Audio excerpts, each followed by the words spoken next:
Yo guys, what is going on? Today I got a video for you. Hopefully shorter than my 7-hour onslaught video. This one should be more to the point. We're going to be looking at a play from my last weekend, ranked, and we're gonna look at it, look at why it mattered, and look at um, like the deeper meaning of it and how you can put it into your game as well. So that's what we're gonna do. Before we do that, gotta take a look at the deck lists in question. So, uh, here's my deck. This is the deck I've been playing for like 3 weeks now. You can see 52 games on it. Pretty good win rate. Top 10, 3 weekends in a row. I think this list is good, guys. I'm gonna be honest. I think this list is good. So, the cards that stand out here are reinforcements, um, and friendly mimic. Those are like the two that stand out. Also, not having uh, the shield is probably the 2-mana shield is probably stands out as well. So those are the things that stand out. But it's pretty much just onslaught with the late game being you play your Jason in your control matchups. You play your Jason, you friendly mimic it. You have 2 Jasons, at least 2 Jasons, and that is your late game. So that was my thought process when I was building it. It's like, because I don't want to run strength in numbers, which clog up my hand. Could get 4 1-drops as well. It's just like, it just didn't seem worth it when I could pick my cards off of Jason and they're legendary. So this is my deck. So when I'm playing weekend ranked, I always have my opponent's deck list up. I think that is extremely important. If you're not doing that, I think it's just a misplay. You could be doing better. Now, if you're playing like an aggro list, I can understand, like, you're going for fast games. Maybe you don't need to pull up their deck list.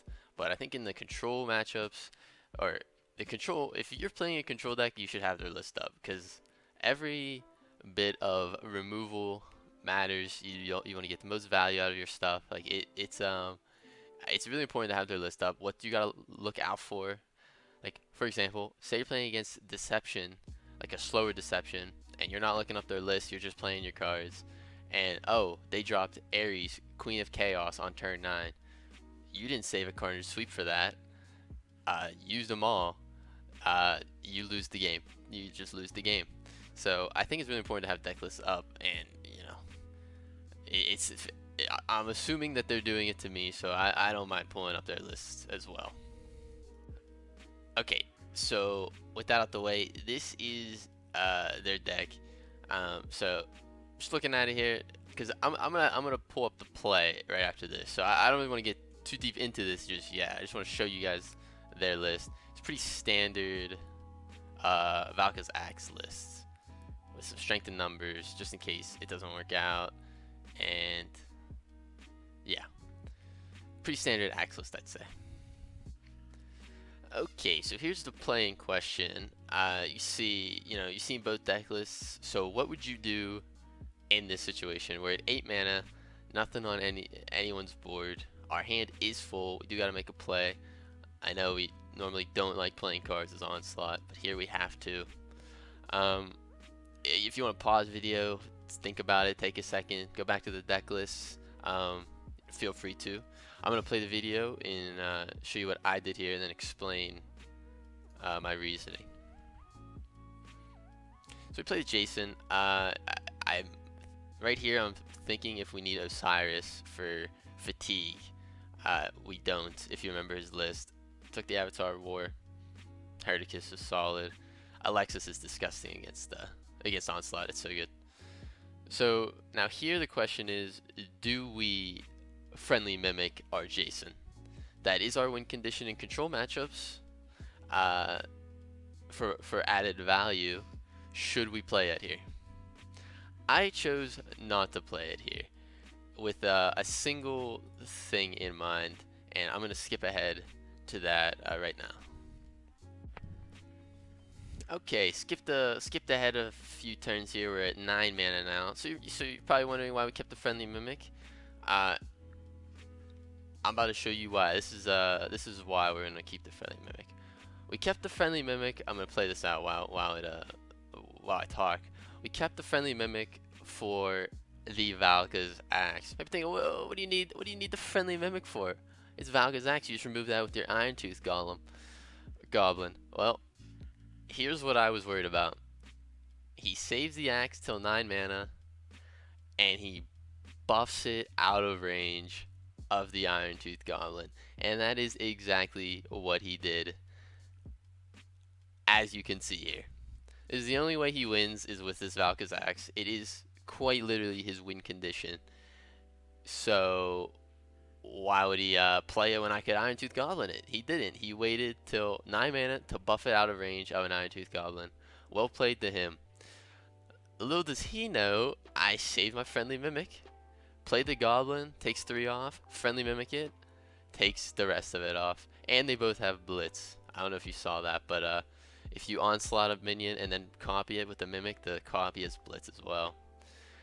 So we destroyed his relic, killed his board, and destroyed his win condition basically, because we saved the friendly mimic for the Iron Tooth Goblin instead of using it on the Jason. So we went on to win that game, of course, and I think there's something bigger to be shown there. It's very important when you're looking at their list to not only identify their win conditions, but like how you can lose to them. So for example here, with this deck, I can bring up other decks for more examples, but one way we could lose this matchup is him buffing his Valka's axe out of range from our Goblin. And we would have lost that if we didn't play around it. But I realized he had Valka's axe and all these cheap cards. Sometimes they can't buff it out of range if they don't have the cheap enough cards. But he did. He also had his pip. He had plenty of cards to buff it out of range. And he did. Well played for that. Another way we lose this game is strength in numbers, could high roll something. Specifically what comes to mind is Howling Berserker. If he gets Howling Berserker, like 2 of them, because he also has Odin's White Raven can delve in Howling Berserker. That's the 2/2 that summons 2/2s at the end of your turn. They all have leech, so this would make them 4/4s. So I was saving a sweep for that because that is another way to lose the game. Even though it's pretty out there, you gotta play around that kind of stuff because it does happen sometimes. So that's what we did. We played around. The only way he could win was buffing his axe. One of the only ways. We destroy it. We're saving the sweep in case he got the Howling Berserker anyway. That game was locked up. We were absolutely never losing that game. Okay, so here's another list that we can look at and try to figure out how we lose to it. I'm gonna scroll through the cards here. It's Control Light, which you don't see a lot. So shouts out to Longy for bringing Control Light to the ranked weekend. This happened during the ranked weekend. I actually played him twice. We won the first game and lost the second game. So I'll explain what happened here after I show you all the cards. So basically, I was looking at this list and I was thinking the only way we lose this list is if he gets to play Zayla's March 4 times. So you might be wondering, how does he play Zayla's March 4 times in a game? I'll show you. He plays it. He pulls it with Radiant Embalmer from his Void. He plays it again. He pulls it with his second Radiant Embalmer, and he plays it again. And then he plays the second natural copy that he runs 4 times. Onslaught cannot deal with Zayla's March very well. I'll tell you that. We can deal with it once or twice. Sweep it, use an Auric Rush to get rid of the protected, but it's pretty tough. It's pretty tough to deal with that. So this is an insanely greedy list. First of all. It's pretty greedy, but it works. So how do we deal with 4 Zayla's Marches? Well, it's pretty simple. You don't let him play 4 Zayla's Marches. You win before that. You keep the pressure up. So I realized that, and I stream these games. I don't know if I have the clips of it, but this does exist as a VOD. We played that matchup very aggressively. I used my Jason for aggressive, like Avatar of War, I think, like just aggressive stuff. Early demos, Light can't really deal with demos too easily unless they have the 4 mana guy that swaps health. So we just had board control. Light can't deal with board control. We just had it. We were smacking them down. We eventually won the game in here it is right here, 22 turns. That's a pretty quick game for a control mirror, I'd say. So that happened, and then we queued into him again, and that game lasted 9 more turns. He had 9 more turns to play another Zalis March, and that's exactly what he did. He played 3 in this game. I could not deal with the third one, and we ended up losing that match. We gave him too much time. But we won the first one, which maybe if we didn't recognize how we lose, again, giving this deck enough time to do what it's supposed to do, we would lose, and we didn't do that. We didn't give him enough time the first time. Second time we did, not on purpose. It's just I didn't get the same draw. My Jason wasn't as good, so he won that one. It was well played by him. Okay, so I want to get off the Onslaught examples because this really doesn't just apply to Onslaught. It's just the deck that I think I know the most about, so I feel more confident when I talk about it. But these tips really apply to any deck, any matchup, like identifying how you lose. Very important. So I want to take this one from a Ramp Magic deck playing against a board wipe death deck. So let's say I am the board wipe death player in this situation going against Ramp Magic. This is my list, but it's a pretty standard list. Like, look, yeah, it's like 200 games played. So if I'm playing this deck, I want to go into the matchup. Okay, so this is my deck. We run Sulfuric Rain, Scarabs, that which aches Jason. It's actually, I don't know if it's that standard. Rain and Scarabs, I don't know if they're standard, but this is what we're running. And we queue into this deck, which, as we all know, wins any control matchup if they get Frey into Avatar of Magic. 2 mana Avatar of Magic, which they just copy with Portal Wrangler. We cannot beat that. Doesn't matter how many monsters we play, it's just more targets for their beams, really, at that point. So, going into this matchup, I'd be feeling pretty scared as the board wipe death player. Like, how do we win? Well, I'll tell you what we have to try to do. The goal in that matchup from the board wipe death player's perspective is to mill the Avatar of Magic, mill the Avatar, mill the Frey, or mill both Portal Wranglers, or just mess up their 4C. If they just draw Avatar Magic for 9 mana, you should be fine. As long as they don't Frey into it, that is when it becomes a problem, because they can keep copying it and beaming stuff in the same turn. So my goal as the board wipe death player would be to get them to draw as many cards as possible, burn as many cards as possible. I don't care if I burn cards, as long as I don't burn my Jason or my That Which Aches. We're fine.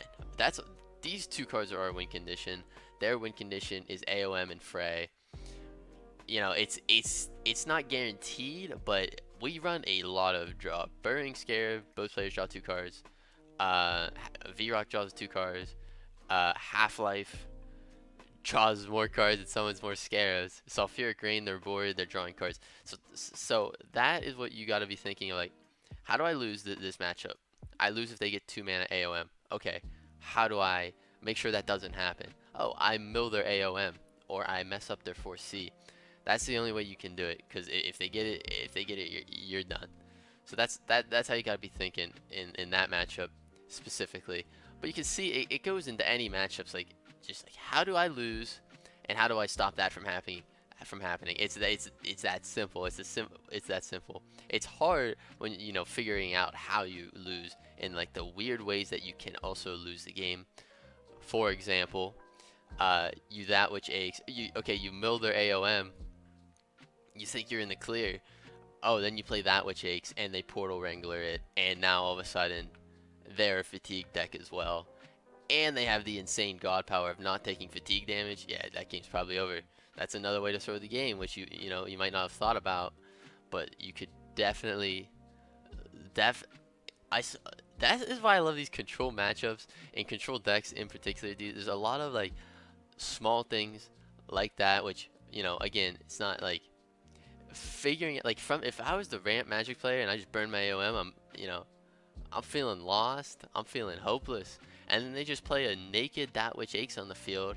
It's like, oh, that's you just gave me a win condition, thank you, and then you're back in the game just like that. So stuff like that you just gotta keep in the back of your mind when you're mulliganing, and when you're mulliganing, when you're playing, um, very important, very important stuff. Alright guys, that's basically it.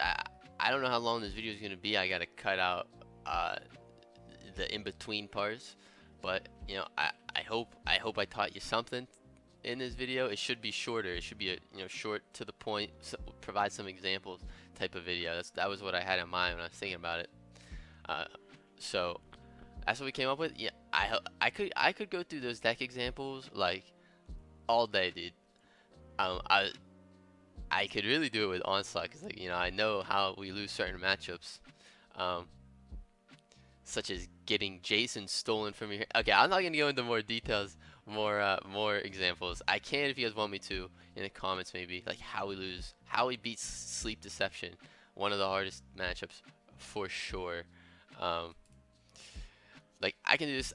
I can do it in the comments. I can make a part two. I do plan on making a part two, but it's like a different concept. Like so, the concept of this video, which I hope you got from it, was um, knowing your opponent's deck, knowing how you lose, knowing how you can prevent, yourself from losing. Even if it's like random stuff, randomly generated cards, play around them. I played around. Okay, I'll get one more example. I was playing a nature matchup, and they played. You know how nature is like infinite card generation. They didn't even have forage. They were just running cards to generate more cards, and I was saving a sweep like I could have swept so many boards, and I was saving as like. And I said to my stream, I wish this clip was somewhere. I don't think it is. I was like, I'm saving the sweep for Dionysus. He didn't run one naturally. He only would have got it randomly. But I'm like, stream, this is the only way I lose is if he plays Dio, and then we can't kill all the one drops. And sure enough, he randomly generated a Dio, and I saved my sweep, and we killed all of his one drops and won the game. One of the best games I've ever played. It actually might be in one of my VODs. I'll have to look for it. But that's just another example. Like, you gotta play around the random stuff too. Now, I'm not saying you're facing lethal damage. Save my sweep. No. But, like, if you can't afford to save your sweep, or your APOC now, or your magic clear, your asterisk or whatever it may be, um, save it. Save it. They have 15 random cards in their hand that were not there. They're not in the original deck list.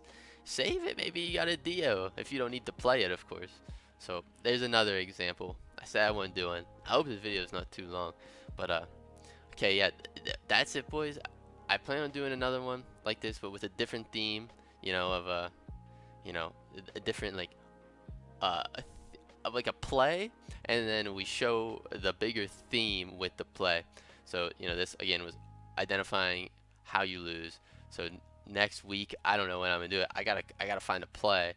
Um, I'll have another video. It's something useful like that, hopefully. So, alright guys, thanks for watching. Appreciate it.